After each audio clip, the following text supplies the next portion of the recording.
over there. So the question is it was the previous question. You have faced a challenge.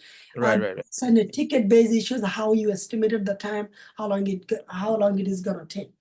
All right. No, and I didn't create the ticket because that was out of my sprint planning ticket. Like, it was like not related to the any job or anything that was assigned in during this sprint.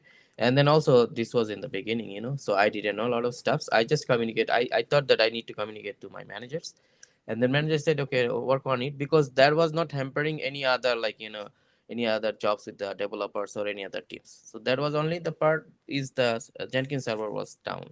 So that was not directly related to other, that was not impacting to other jobs. So that's the reason I didn't create any ticket, and I worked on separately, and it was like an hour and a half. It took an hour and a half to fix this issue, and those hour and a half, nothing was impacted in terms of like work related issues.